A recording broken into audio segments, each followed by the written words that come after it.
Hi, this is Brave Heart, and basically I'm talking about a book called Relationship Roadmap, and it's an audio book, pretty much. So I'm just listening to it, and I've done 2 parts, or I listened to 2 parts so far. So this is the second part that I listened to, that I'm basically just going to talk about a little bit. And the next part is check your engine.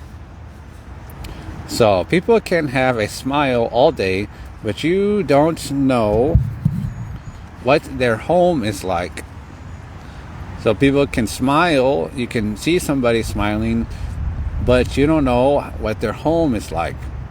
So we are shaped by, or you are shaped by your parents' presence and absence. So basically you are shaped by your parents being there and by maybe not being there. That's what shapes you as the person you're going to be. So we don't know the trauma someone has behind the smile. So somebody might be smiling, but we don't know that the trauma, there's something behind that smile. So we all have traumas. So nobody is raised by perfect parents. So we try to make something we never seen before, and we drag around the trauma. So we have been picking up along the way. So we've been picking up that trauma.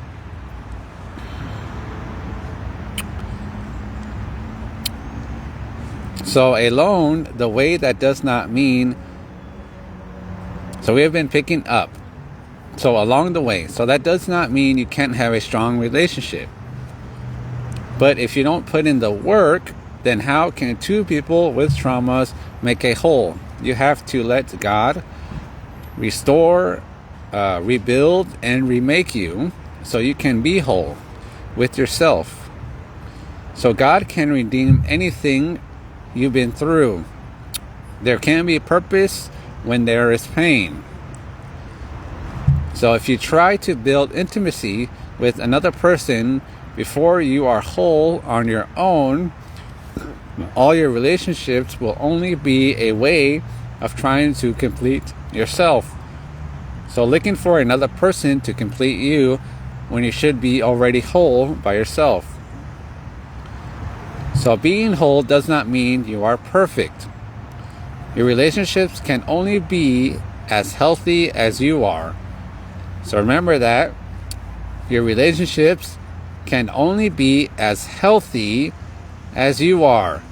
So healthy physically, healthy spiritually, and healthy mentally. So is your identity based on an opinion of other people? If so, do you count on them to tell you how you should live your own life? So is your identity based on an opinion? So don't let people use your brokenness to compromise your standards. So remember, whether that person, whoever that is, don't let people use your brokenness to compromise your standards. So this is for the men. So do you count on a woman to make you feel like a man, or are you a man that is trying to prove yourself to people who are not questioning you in the first place? So do it God's way. So deficient. So basically check your engine so you don't be deficient in the relationship that you're trying to find. So for example, are you driving on empty? So don't go into dating without addressing your emotional health first. So we all have emotional health, and you need to address it yourself first. The emotional health starts in the family you grow up in.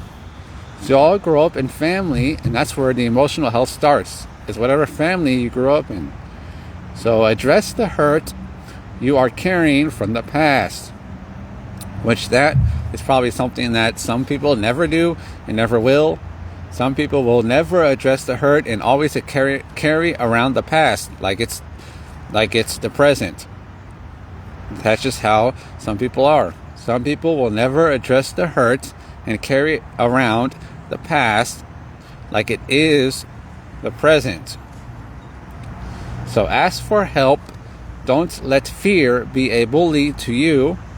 When you leave your family and have your wife or relationship, your goals need to change.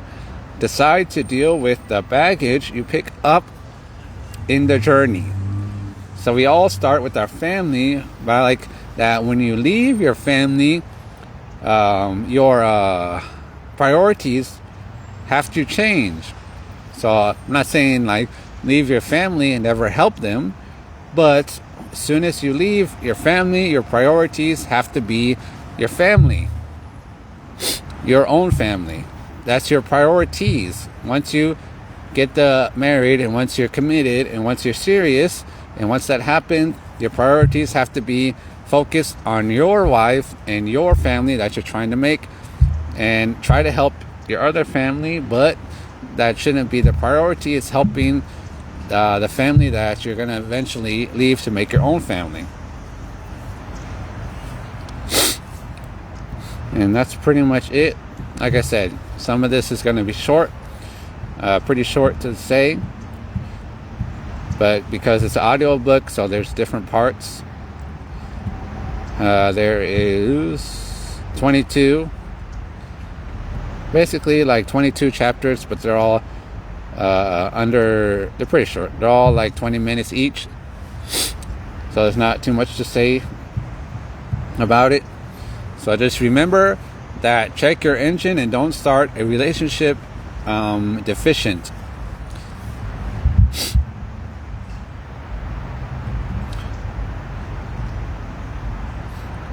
And another word for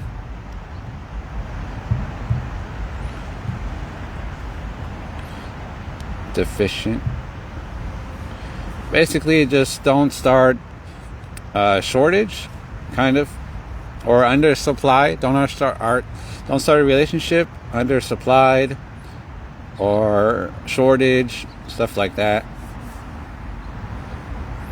Basically, don't start a relationship too small, like a sum of money, stuff like that.